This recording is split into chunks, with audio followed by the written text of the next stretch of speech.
All right, my friends, well, I wanted to try and do a little bit of a different video today because normally, of course, I shoot most of my stuff downstairs. But today, I have a delivery that's showing up from FedEx and I got to make sure I'm here because I have to sign for it. So I have to stay upstairs. Anyways, I thought I'd do a little bit of a feature slash training video for you fine folks. And it's all about a feature inside Final Cut called voice isolation. And it's something that I actually use on a lot of my videos. And I wanted to show you how I use it and how I think is probably the best way for those of us that cut up our videos a lot. All right, so let's do that right now, shall we?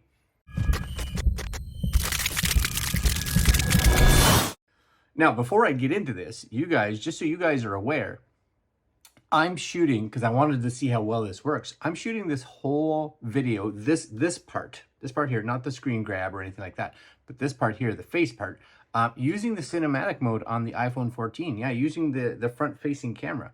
And if I take this and kind of spin it up here, you can kind of see possibly how I have this just mounted on my screen so that it's kind of nice and directional, which seems to be working pretty good. Anyways, this is Final Cut here. I have Final Cut, and this is a project that I have worked on already and has been put out already. But we're going to set up a new project here, and we're just going to call it Test. 4K, sure. You can set it as whatever you want because really resolutions doesn't matter. We're talking mostly about audio. Now, for me, I have built these multi-cam clips. So I'm going to come in here and just drop one of these. Try to drop one of these on the timeline. There we go. And if we bring up the multicam, you guys can see it here. There's two videos. And of course, I use the audio only off of one of them, and I use the audio off my main camera. So this one right here. So I'm just going to bring my playhead back to the beginning here. Keep screwing that up. Back to the beginning. Okay, so we'll just kind of start right here. And click on me. We want to make sure that the audio is set to the EOS camera. So we're just going to click that, click on my audio, and it is. Okay, camera 2, which is the top camera, not being used. Now, what a lot of people would probably do in this instance is they would go through here, you know, at certain points, and of course they would cut them, right? Because you're doing multicam and it's going through back and forth, right? And cutting and clipping. And again, I'm just doing this all willy-nilly. And you're not necessarily cutting at like a clean spot, like say this one right here. You can see where the audio dips down and comes back. You know, you're cutting mid-sentence. And that's the way I would do it as well. So one of the issues that happens here, we'll just kind of go back here, is that if I were to take these clips now, and sometimes what I would do is, say on this clip here before I was editing, a lot of times at the beginning I would turn on my voice isolation and you'll see it kind of go through and render that piece out, right? The issue now is if you do it in that order, and honestly, you know, you can finesse this how much, and I'd usually recommend doing that either with really good monitoring speakers or headphones so that you can really see if, you know, it's making your voice sound kind of weird. But 50% for me works almost perfectly. So if I were to come in here now and let's say switch to this camera, what happens, and you guys probably won't, you won't hear it, but it does happen, is that this piece here gets that audio done to it, right? The voice isolation. This piece here gets that voice isolation. And the issue now is this piece here may get it done differently than this does, which means the audio during this cut doesn't quite match up properly.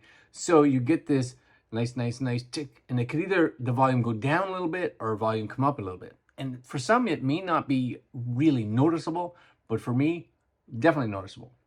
So where I have the voice isolation, right, I make sure that's off wherever I turned it on, right? Is it off here, right? Just make sure it's off everywhere.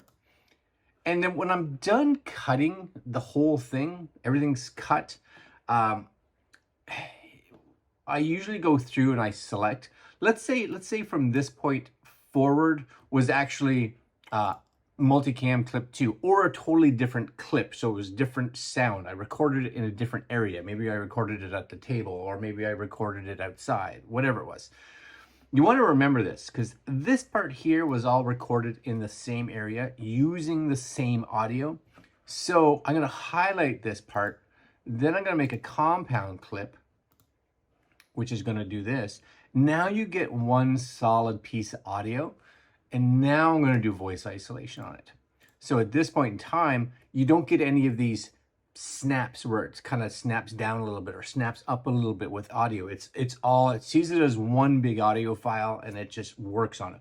Same thing over here. I would highlight all this once it's done being edited. And same idea, we're going to come here, compound clip. Very nice. Same idea, voice isolation, and that gets done over here. You know, last but not least, of course, after this has been finished, you'll see that I do have a little bit of yellow in there. So I'm going to start bringing that down. I also bring my audio down to the side. And of course, I'm going to just play that a little bit. And if you're it's coming in around 6, it peaks up a little bit. So I'm going to bring that down to maybe like minus 2.5. And because these were both shot in the same area, I'm going to come over here as well. And I'm just going to set that to minus 2.5 as well. But if they were shot in different areas, again, one part was done indoors and one part was done outdoors, you're going to have to put those at different values, right? Quick video for you guys, but I know for me, I had done a bunch of videos where I ended up uploading them and watching them, and after I'm like, the audio just sounds weird. I don't quite understand why it's doing that. This has remedied it, right? Being able to take that series of cuts, turning it into a compound clip when you're done, as long as it's all based on the same audio, and then running that voice isolation feature, then it works really good. Again, this part in time, 50% seems to work really good for me, but put headphones on, judge for yourself. You may want it up or down, depending on how much background noise is there. All right, guys, quick little tutorial on voice isolation in Final Cut Pro. Hope that helps you out, and we'll see you fine folks next video. Also, how did cinema mode look? Cinema mode on the iPhone 14, 4K, 24 frames. I think at least in the iPhone screen, it looks good. Yeah, right? Is it cutting me out okay? Not bad. All right, guys, we'll see you tomorrow. Like, comment, share, subscribe, hit the notification bell, and I'm out. Later.